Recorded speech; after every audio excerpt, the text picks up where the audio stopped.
No veo que haya pasado. Buenas tardes, gente de UCES. Buenas tardes, gente de Azul Formación Superior. Buenas tardes a todos y a todos los presentes a este tercer encuentro federal. Participan docentes, según hemos visto en el chat, de San Juan, por ejemplo, San Juan, Jujuy, Santa Cruz, Entre Ríos, Corrientes, Formosa, Salta, Córdoba, Río Negro, la Ciudad Autónoma de Buenos Aires, La Rioja, Mendoza, Santiago del Estero, Catamarca, Tierra del Fuego y Chubut. En algunos casos docentes que ya se encuentran disfrutando de unas más que merecido receso escolar, en un contexto donde amerita justamente descansar más que nunca y disfrutar de este periodo de descanso. Buenas tardes, Felipe. Tal, ¿cómo les va? Muy buenas tardes, buenas noches. Muchas gracias por estar ahí. Un placer nuevamente estar en contacto con gente de todo el país. La verdad que nos pone recontentos absolutamente. Recordarles que en el canal de YouTube de Azul Formación Superior se encuentran disponibles los 2 encuentros previos. Y comentarles también que ya tenemos fecha y temática tentativa para un cuarto encuentro que por ahora hemos decidido mantenerlo en suspenso. Pero bueno, contarles que estamos pensando junto a Felipe y a Sergio Tapia, que es el responsable de Azul Formación Superior, la posibilidad de futuros encuentros, y para ello pensamos que nos gustaría que sean ustedes quienes puedan sugerirnos las temáticas. Así que conforme a eso, bueno, utilizar el chat para que luego gustosamente revisemos y ustedes nos puedan indicar qué temas les gustaría que se traten en las futuras charlas. Bueno, Felipe, ¿cómo estás? Bien, ¿qué tal, Mariano? Empezando el fin de semana, así que contento. Bien, bien, bien. Bueno, nuevamente, bienvenidos y bienvenidas a esta charla que lleva por título Nuestra Declaración de la Independencia, seamos libres y lo demás no importa nada, haciendo alusión a aquella famosa frase de José de San Martín, y que me lleva, Felipe, invariablemente a consultarte si considerás que están así, si te parece correcta esa afirmación. Bueno, es una afirmación muy de época, ¿no? Muy del momento, una afirmación épica, en un momento épico de nuestro país, en plena lucha. San Martín está en ese bando proclamando seguir la batalla hasta las últimas consecuencias, ¿no? Es una maravillosa orden, ¿no? Que escribe en 1819, y bueno, cuando se venía una tremenda expedición, que después finalmente va a terminar siendo a Venezuela, ¿no? Y una que no va a terminar saliendo nunca, que es la de Morillo, de más de 20.000 hombres, y por eso le está arengando y diciendo, vamos con todo, ¿no? Pensando en la campaña al Perú, bueno, todo lo que se venía por delante. Así que es una frase muy linda, muy de época, aplicable a ciertos momentos. Por supuesto, la podemos matizar, la podemos poner en contexto, y hay cosas que sí importan, ¿no? Pero ser libre es fundamental, ¿no? Sin la libertad no podemos pensar, no podemos proyectarnos, ¿no es cierto? Como sin la independencia, que es el tema que vamos, una palabra hermosa, ¿no? Que vamos a transitar hoy. Sí, tema apasionante, tema vertebral de nuestra historia, el de la independencia. Y preguntarte, Felipe, más allá del material que compone la diplomatura y que trata específicamente el tema, ¿vos este tema lo trataste en algún otro libro, en algún documental? Sí, lo tratamos en un documental que llamó Ver la Historia, donde hay un material fílmico y un material para trabajar en el aula, en una historieta, una de las historietas de reciente aparición, apareció este año, que se llama El Congreso de Tucumán, y mis libros, tanto en el de San Martín como en el de Belgrano un poco más profundamente porque, como ustedes saben, Belgrano participó del Congreso, ¿no? Como invitado, no como vocal. Él acababa de llegar de Europa y bueno, y está presente en el Congreso, así que hay un capítulo importante del libro de Manuel Belgrano, Vida y obra de un revolucionario, donde hablo mucho del Congreso de Tucumán, ¿no? Bien, bueno, un poquito para ponernos en contexto y empezar a desandar este tema que, como ya dijimos, es tan apasionante. En el encuentro anterior, el que había tenido lugar en mayo, justamente vos hacías mención, hiciste un relato muy apasionante sobre todo lo sucedido en el periodo 1806 a 1810. Podríamos, Felipe, para comenzar, hacer lo mismo entre el periodo que va desde 1810 a 1816. Y una pregunta en particular, ¿no? que siempre convoca la atención. ¿Por qué tantos años? ¿Por qué 6 años entre la Revolución de Mayo y la Declaración de la Independencia? Bueno, es un largo y sinuoso camino, trataré de ser sintético teniendo en cuenta que estamos en un viernes a la noche. Pasó de todo, ¿no? Entre 1810, que como bien sabe la gente que nos está escuchando, es simplemente y nada menos, ¿no? Que la proclamación de un gobierno autónomo, pero sin hacer ninguna mención a la independencia, con mucho cuidado, es una declaración cuidada dentro de un contexto complicado, muy observado por Gran Bretaña, que evidentemente estaba moviendo sus piezas y que en ese momento era aliada de España en la guerra contra Napoleón y que nos sugería, con el poder de sugerencia que tenía Gran Bretaña, de que no apuráramos la declaración de independencia y sobre todo que tratáramos de esperar a que cayera Napoleón o que se modificara la situación en Europa, ¿no?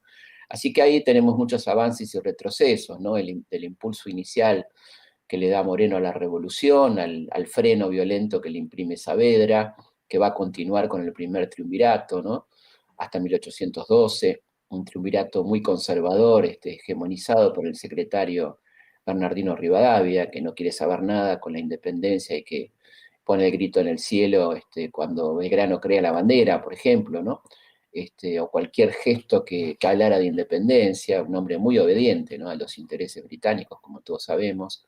Vendrá el cambio de gobierno, ¿no? Con aquella sonada de octubre de 1812 en la que participa activamente José de San Martín, que había llegado en marzo, el cambio de gobierno con el segundo triunvirato, la convocatoria a la asamblea del año 13, que bueno, va a estar dirigida también por un hombre que está muy cercano a los intereses ingleses como Carlos María de Alvear, que maniobra como para que la famosa asamblea sea más formal que concreta, ¿no? Donde tenemos la adopción del escudo, la moneda, los símbolos patrios, el himno, pero no cumple su cometido, que era, por un lado, declarar la independencia y, por otro lado, redactar una constitución. De hecho, es la Asamblea General Constituyente, la del año 13, ¿no? Esto tiene que ver con que Alvear está retardando no casualmente las cosas y se preocupa fundamentalmente por un aspecto de la Asamblea, que es el nombramiento de una autoridad ejecutiva de carácter nacional. Y ahí fíjate que es muy interesante lo que pasa porque la asamblea se reúne en enero, San Martín logra su primer gran triunfo descollante en San Lorenzo en febrero y aparece como una figura expectante para ocupar un cargo público, por ejemplo, el cargo de director supremo, y por eso Alvear maniobra para mandarlo rápidamente a reemplazar a Belgrano, ¿no? En el ejército del norte. Esto lo dice él mismo, ¿no? Teniendo en cuenta que el coronel San Martín era enemigo de la centralización, decidimos enviarlo fuera de Buenos Aires, bueno, lo sacan de encima San Martín momentáneamente, y ahí maniobran como para que la Asamblea haga una serie de declaraciones que son importantes y que sientan precedente, pero que no concretan la independencia, ¿no? Ese directorio que finalmente recae en las manos de Gervasio Posadas, ni más ni menos que el tío de Carlos de Alvear, y que termina poniéndolo a Alvear como el director supremo. En el medio hay la guerra contra Artigas, ¿no? El precio a la cabeza de Artigas, el centralismo violento de Buenos Aires.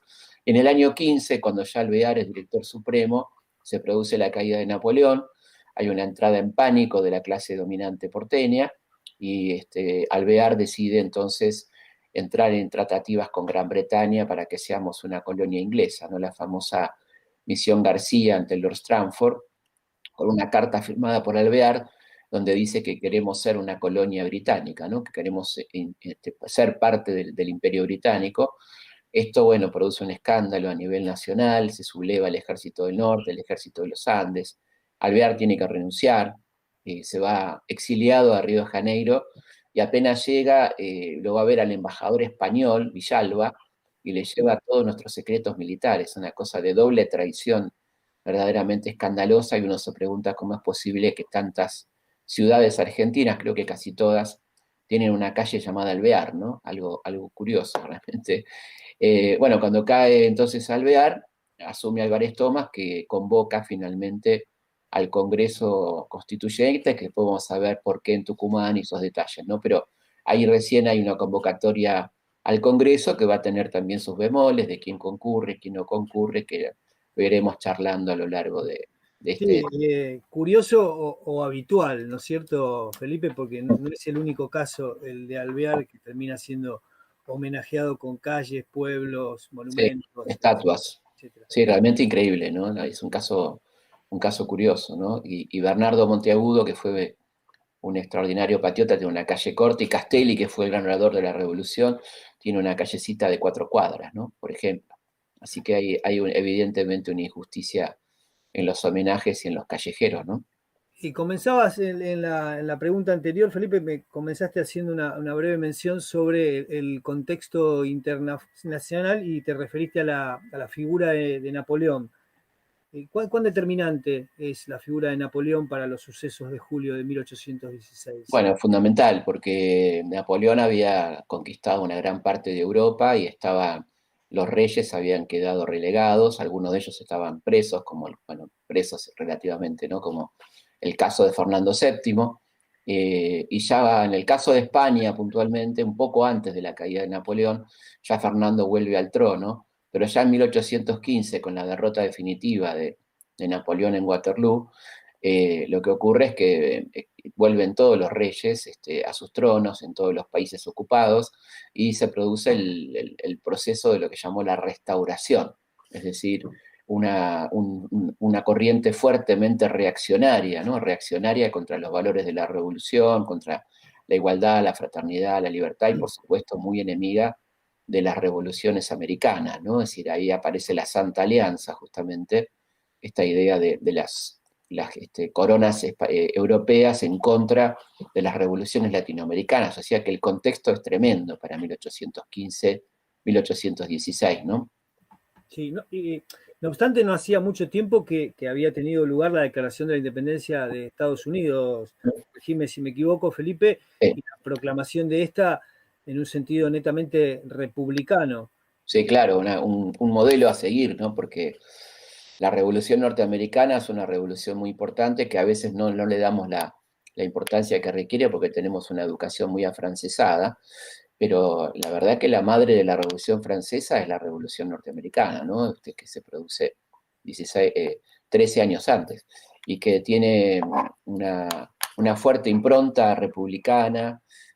Ahí se escriben por primera vez los derechos del hombre, de mano de Thomas Paine, que fue un hombre muy influyente en la Revolución Norteamericana, la división de poderes, el concepto de república, y hay un tipo clave ahí que es Benjamin Franklin, que es el embajador de la Revolución norteamericana en Francia, que va a ser una especie de elementos fundamental para el traspaso ideológico, ¿no? Junto con otros personajes como Lafayette y demás, ¿no? Y el gravísimo error que cometen España y Francia de, con tal de combatir a Inglaterra, mandar tropas para apoyar a los rebeldes americanos, ¿no? De lo cual nunca se van a terminar de arrepentir, por supuesto, ¿no? Franklin, el famoso Franklin, no necesariamente, Famoso Franklin de los termómetros, claro, que no tiene que ver, pero bueno, él inventó montones de cosas, el pararrayo, digo Franklin, la marca de termómetro, sí, pero sí, inventó cosas muy interesantes como los almanaques, no el almanaque común, sino el almanaque anual, la cosa de escribir los sucesos del año, prevenir lo que puede venir, las cuestiones meteorológicas, ¿no? Y un tipo de un gran humor, que introducía en esos almanaques cuestiones humorísticas, y bueno, el tipo que tiene montones de inventos registrados, patentados, un tipo muy creativo, que decía, un hombre del empirismo, ¿no? Un pragmático total, que decía: si te salvás de un naufragio, no levantes una iglesia, pone un faro, ¿no? clarísimo. Una cosa Clarísimo. bastante pragmática, muy del empirismo británico, de alguna manera, ¿no? Que también va a pasar claramente a los Estados Unidos, ¿no? Bueno, y te hago una pregunta que, si te animás, que puede dar por terminada la charla. Así, bueno, perfecto. Buenas noches. ¿Hay cosas o situaciones que aún quedan por contar sobre nuestra independencia, Felipe? Yo creo que sí, hay cosas por contar, hay cosas que están ahí, que siempre estuvieron, ¿no? No vamos a descubrir la pólvora, por supuesto, pero están como las revisitemos y cómo las volvamos a ver. Cosas que están muy pasadas por alto, como por ejemplo las actas secretas del Congreso de Tucumán, ¿no? Que no son secretas hoy en día, se podrán imaginar que a esta altura no son secretas, pero fueron secretas en su momento, fueron publicadas por la Academia Nacional de la Historia y por la famosa Biblioteca de Mayo, y que son muy interesantes porque son actas que verdaderamente tenían que ser ocultadas porque eran tremendas, ¿no? Porque hablaban, por ejemplo, de la invasión portuguesa a la banda oriental, ¿no? El tema de sacarse de encima a Artigas bajo cualquier costo, que esto lo hacía fundamentalmente el directorio, ¿no? En manos de Pueyrredón en ese momento, y con personajes nuevamente como Manuel José García, que se acomodó con todos los gobiernos, ¿no? Y que terminó también operando en contra de Artigas y a favor de una invasión portuguesa a la banda oriental, cosa que va a ocurrir efectivamente en enero de 1817, ¿no? Así que no es que sean, no cosas que tengamos que develar o descubrir, pero sí volver a ver, ¿no? Que están ahí como muy poco transitadas, muy simplificado, ¿no? Esto de que, como la idea también de que el Congreso se hizo para declarar la independencia, ¿no? Y no fue exactamente así. El Congreso tuvo debates muy interesantes, ¿no? Debates sobre cuestiones impositivas. Fíjate que San Martín, a través de su operador político y diputado cuyano Godoy Cruz, presenta en el Congreso de Tucumán el primer proyecto de protección de la industria nacional, ¿no? Un proyecto que lleva la firma de San Martín, que hablaba de la protección del vino, los caldos cuyanos, ¿no? Que era el aguardiente, el vino, los derivados, y que no es aprobado por el Congreso con un argumento de parte del diputado Malavia del Alto Perú, muy en combinación con los diputados porteños, que dice que si aprobamos ese proyecto nos íbamos a aislar del mundo, frase que hemos escuchado muchas veces a lo largo de la historia argentina, ¿no? Pero bueno, eso, por ejemplo, el debate sobre la monarquía incaica que plantea Belgrano, ¿no? El rey inca, que es un debate interesantísimo. Todo esto previo a la declaración de independencia, ¿no? Te comento, Felipe, que ya están llegando las primeras inquietudes sobre Bueno, futuras charlas. Algunas, buenísimo, algunas tienen que ver sobre el siglo XX, me imagino. tema Me dictadura, imagino qué tema también. sí, sí, tema dictadura, Claro, el golpe del 30, qué bueno, ¿sí? qué interesante. Algunos de los temas que ya están, así como algunas otras preguntas. Buenísimo. Felipe, ¿por qué en Tucumán? Y, Bueno, y- en y- Tucumán, sí, y en realidad te quería preguntar, más allá de esto de por qué en Tucumán, que nos ayudaras a pensar cómo era aquel Tucumán elegido, ¿sí? De principios del siglo XIX. bueno, ¿por qué en Tucumán? Lo dice Álvarez Tomás en la proclama, donde dice que no, que Buenos Aires le está pidiendo disculpas al resto del país por el mal gobierno de Alvear y por la soberbia con que se manejó en ese momento, y que el Congreso se va a reunir en una ciudad este, mediterránea en el sentido del medio del virreinato, si tenemos en cuenta que el virreinato nuestro llegaba hasta el norte de la actual Bolivia y al sur llegaba no más del centro del actual país, ¿no? Digamos, al medio de Mendoza, La Pampa y poquito al sur de la provincia de Buenos Aires, el resto era territorio indígena, ¿no? Con lo cual Tucumán quedaba más o menos a la mitad, era zona de combate, por lo tanto también era una muestra de fuerza, de audacia, ¿no? De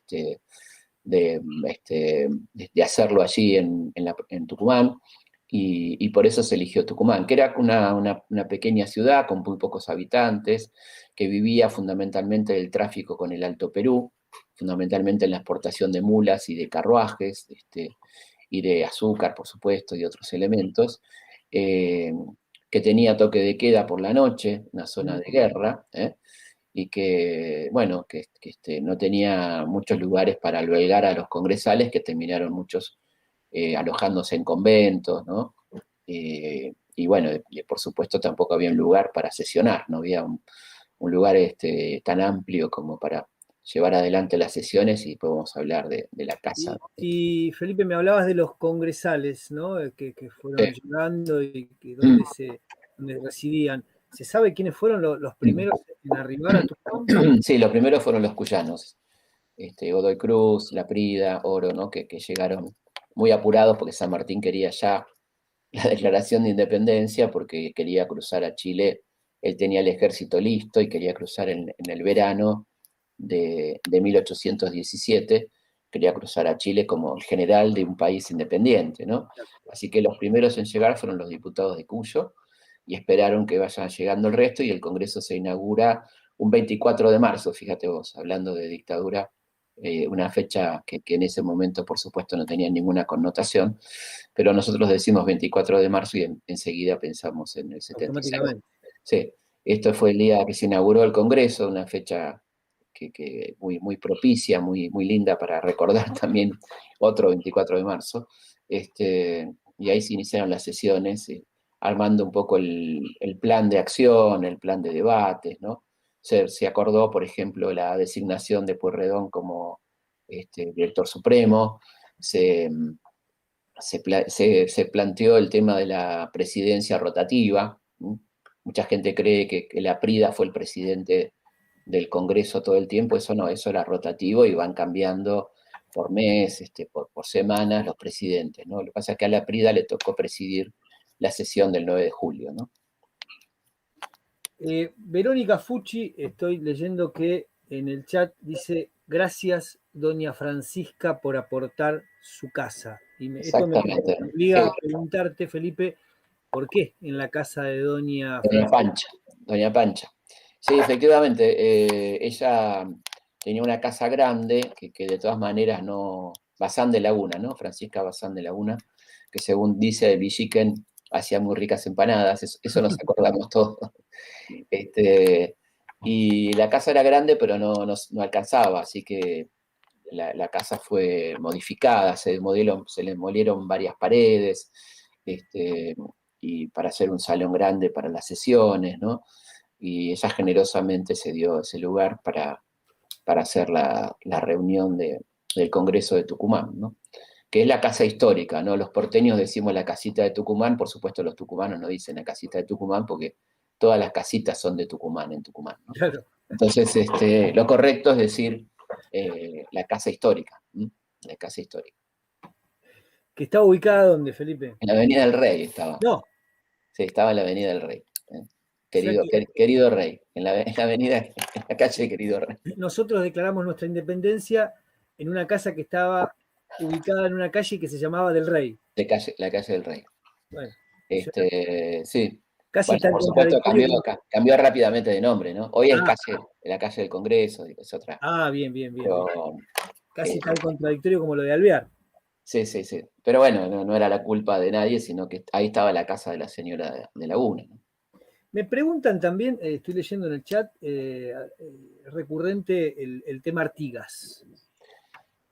Bueno, Artigas daría para una charla, ¿no? Porque es Ah, el padre del federalismo, ¿no es cierto? Es la persona, el primero que habla, después de Moreno, que fue el primero que habló de federalismo entre nosotros. Artigas no solo habló, bueno, Moreno no es que no quiso, no tuvo tiempo, ¿no? Pobrecito. Pero Artigas lo llevó a la práctica, y un tipo que era muy instruido en el federalismo norteamericano, ¿no? Como lo va a hacer después Manuel Dorrego.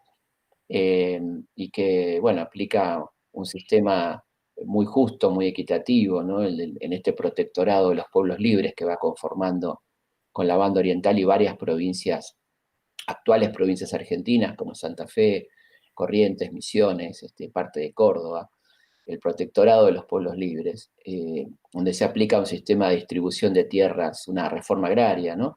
Donde se fomenta la enseñanza, se reconoce a los pueblos originarios, claramente se propone la república, no la monarquía, ¿no? Una cantidad de cosas sumamente interesantes en este modelo federal que planteaba la autonomía de las provincias con un gobierno central y la equitativa distribución de riqueza y poder entre las provincias, ¿no? Pero bueno, digo, daría para mucho porque Artigas es un personaje extraordinario que tiene mucho que ver con la historia argentina. Artigas no es un prócer uruguayo, no lo digo en el sentido de disputarnos con Uruguay, sino al contrario, compartirlo, porque la historia de Artigas está absolutamente ligada a la historia del actual territorio argentino, ¿no? Sí, parece que la gente está muy de acuerdo con esta idea de hacer una charla sobre Artigas. Sí, podemos hablar de Artigas y los federales, los caudillos federales o algo así, con mucho gusto. Sí.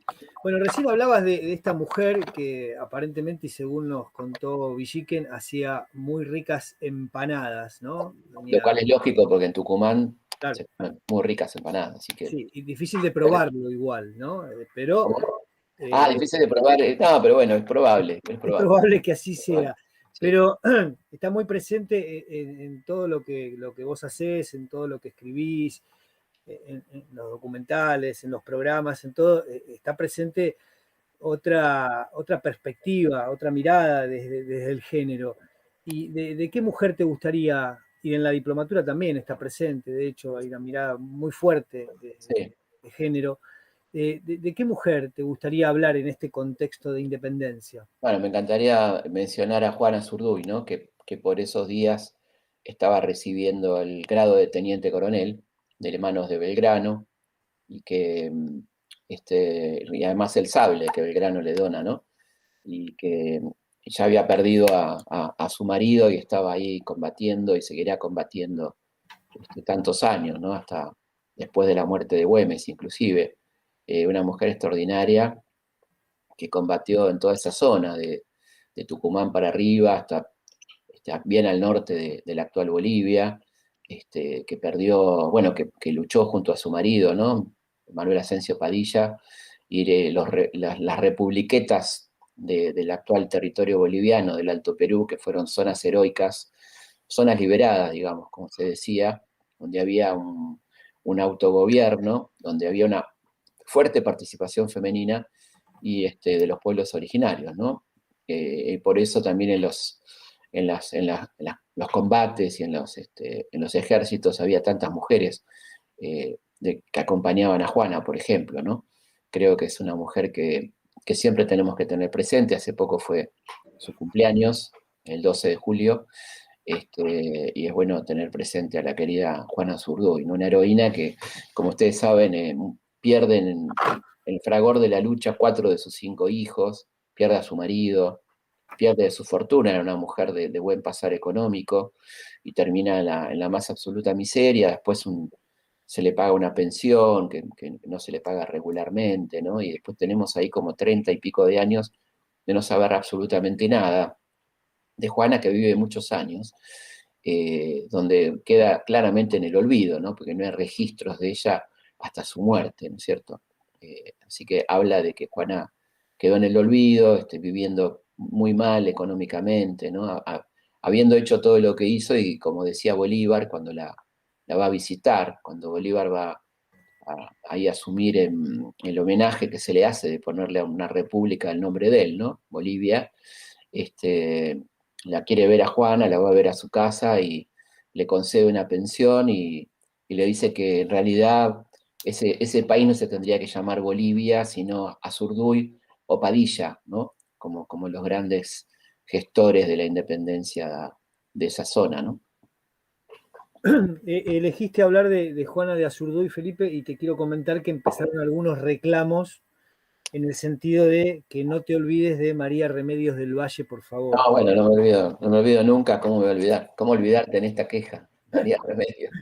No, por supuesto, la tenemos siempre presente. Lo que pasa es que también es una mujer contemporánea, una afrodescendiente. Como me pediste una, Sí, yo no, está bien. hablé de una, pero no, la que viene ahí siempre, por supuesto, María Remedios del Valle, una afrodescendiente extraordinaria que se incorpora al ejército de Belgrano con sus 2 hijos y su marido, uno de ellos del corazón, dice el parte de incorporación, o sea, un hijo adoptivo, que van a morir en combate y ella seguirá peleando, será enfermera, espía, llegará a capitana, una mujer de extraordinario coraje, según se describe, ¿no? Que fue capturada por los españoles y logró escapar y volvió al combate, y que después de todas estas campañas termina en la más absoluta pobreza, como tantos excombatientes, mujeres y hombres, y termina pidiendo limosna en el Templo del Socorro, en Buenos Aires, donde la ve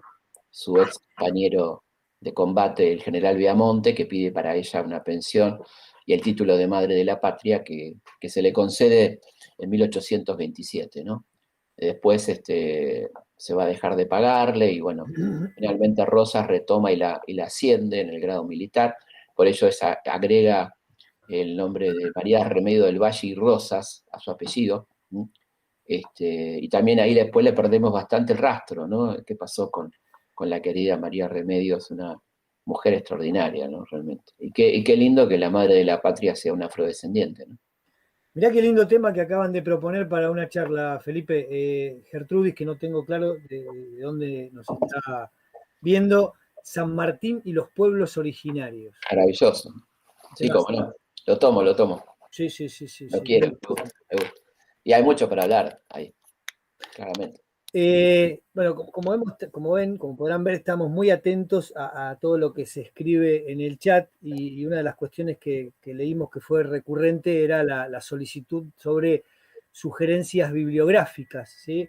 Sí. Así que en esta sana costumbre que se está comenzando a imponer un viernes por lo menos al mes, ¿qué podríamos sugerir para Bueno, este? hay mucho material. De lo último que se ha publicado, a mí me gustó muchísimo el libro de Guillermo Cao, un querido compañero mío del Pellegrini, profesor del Pellegrini, que escribió Diario del Congreso de Tucumán, que salió bueno, en 2016. Es un libro excelente donde va contando día por día qué pasó en el Congreso, cómo fueron los debates. Me parece una excelente síntesis y muy útil para llevarlo al aula, ¿no? Guillermo Cao es el autor, si lo googlean, Cao, como suena, C-A-O. Me pareció un libro muy interesante. Después están los clásicos, ¿no? El libro de Paul Grusac, El Congreso de Tucumán, ¿no? Y después hay sobre temas específicos, ¿no? Que tienen que ver con algunas cuestiones, como por ejemplo estudios históricos de temas argentinos del siglo XIX, Lizondo Borda, que es un clásico también, ¿no? Eh, el de Guillermo Furlon, que es uno de los primeros, así un libro muy clásico sobre el Congreso de Tucumán, también una mirada un poco desde la iglesia, ¿no? Desde el lado de la iglesia, un jesuita como Furlong. Eh, Después hay uno muy interesante, San Martín y Cuyo en la hazaña de Tucumán, de Facundo Arce, que habla de la importancia que tuvo San Martín en el Congreso de Tucumán, ¿no? La importancia fundamental.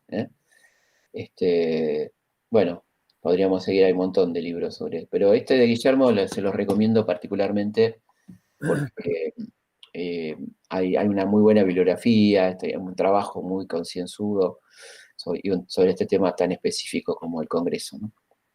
Y este Congreso y esta independencia declarada, según tu perspectiva, Felipe, ¿es un hecho más militar que político o viceversa? No, es un hecho político que también es un desafío militar, ¿no? Evidentemente tiene sus consecuencias inmediatas, ¿no? Es decir, es una declaración de guerra también, ¿no? Evidentemente, cuando se está proclamando la independencia, estamos en plena guerra en el Alto Perú. San Martín está preparando la expedición a Chile, es decir, estamos en un contexto bélico muy importante y el Congreso, al declarar la independencia, está tomando una posición muy clarita, ¿no? Indubitable, que acelera el proceso bélico también, ¿no? Te voy a mencionar algunos otros temas, Felipe, así vamos agendando. Marcela Pacheco, casi con muchos signos de admiración, dice que habría que dedicarle una charla a Rosas. ¿Cómo no? Gloria dice que tenemos que hacer una charla sobre el éxodo jujeño. Y nuevamente Gertrudis, muy interesante, refiere la necesidad de conversar sobre la historia de la deuda externa. También. Bien. Hoy hablabas, Felipe, sobre actas secretas, sesiones secretas del Congreso de Tucumán. ¿Cómo es esto? Bueno, había sesiones abiertas al público y sesiones secretas que trataban temas vinculados, temas muy delicados, ¿no? Temas vinculados a la seguridad o el propio tema de las propuestas monárquicas que se hicieron en el Congreso. Había propuestas de reyes franceses, italianos, portugueses, hasta se llegó a hablar de un zar de Rusia, ¿no? Una cosa increíble. Por eso resultó tan absurdo la calificación de exótico cuando hablaba Belgrano de algo para nada exótico como un inca, ¿no? Y los que proponían un zar de Rusia le decían exótico a Belgrano, ¿no? Eh, y otras sesiones secretas tenían que ver con estas tratativas que se estaban llevando adelante con Portugal por parte del directorio, aprobada por una parte de los diputados, rechazada por otra, que tenía que ver con alentar la invasión portuguesa a la banda oriental para sacarse de encima a Artigas, ¿no? Que para Buenos Aires era un grave problema porque justamente el temor del directorio, que en definitiva era representante de los terratenientes porteños, el peligro de trasladar las ideas artiguistas al otro lado del Río de la Plata, ¿no? Entonces, lamentablemente lo que va a ocurrir es que Pueyrredón se impone y este sector tan centralista de los unitarios que terminan aprobando la invasión portuguesa, que después, por supuesto, los portugueses se quedan, ¿no? Y tenemos luego la guerra con Brasil años más tarde, ¿no? Bien. Yo sigo anotando los temas. Felipe Mayra pide inmigración, Bueno, Riera pide Güemes. tenemos para todo el año. Sí, sí, sí, sí, sí, El parte año que viene también. del 2022 también. En la charla anterior te hice una pregunta y te la voy a volver a reiterar, pero en este contexto. En la charla anterior te preguntaba sobre aquel o aquellos personajes imprescindibles en el proceso de la Revolución de Mayo e invisibilizados. En este Congreso de Tucumán, en este contexto, ¿qué figura te parece que la historia no le ha hecho justicia? A mí me parece que Godoy Cruz es una figura muy interesante, la Prida son figuras muy interesantes, no casualmente los diputados, los representantes de San Martín en el Congreso, ¿no? Gente que hizo cosas muy interesantes, como por ejemplo plantear una nueva redacción para la Declaración de Independencia, ¿no? Que era lo que San Martín planteaba, cuando en el acta del 9 de julio se habla simplemente de Libres de España, Fernando VII y sucesores, ¿no? Eso enoja mucho a San Martín cuando le dan a leer. La formalidad era que el ejército tenía que jurar ese acta y San Martín se niega a jurarla si no se le agrega una frase muy importante que es y de toda dominación extranjera, ¿no? Para echar por tierra, como dice el propio San Martín, los rumores sobre la coronación de príncipes europeos y demás. Él había apoyado muy fuertemente a Belgrano con la propuesta del rey Inca y bueno, logra finalmente que la redacción final sea y de toda dominación extranjera, ¿no? Que esto es el 21 de julio, no se aprueba la segunda acta, ¿no? El acta Claro, definitiva, digamos, ¿no? correcta, definitiva. Con muy acertada la apreciación de Sandra, que entonces se pregunta, bueno, ¿cuál es entonces la fecha real de la independencia, no? Claro, está bueno, sí, está Está bueno. bueno, muy bien, muy Sí, bien. sí, sí, sí, porque la primera del 9 y después la otra, nos quedamos con la otra. Claro, Otra totalmente. fecha, exactamente. Y alguna vez te escuché, Felipe, decir que sin declaración de independencia argentina no hubiera habido, sin lugar a dudas, independencia de Chile. ¿Cómo es esto? Claro, totalmente, porque evidentemente la independencia argentina habilita a San Martín a emprender su campaña libertadora, ¿no? Y la del Perú también, por supuesto, ¿no? Pero primero la de Chile, y por eso San Martín quería tanto ese acta de independencia y esa independencia en esos términos, ¿no? De toda dominación extranjera. Entonces él cuando cruza Chile está en condiciones de colaborar y llevar adelante la independencia de Chile, como el general de un país independiente, ¿no? Como lo hará después con el Perú.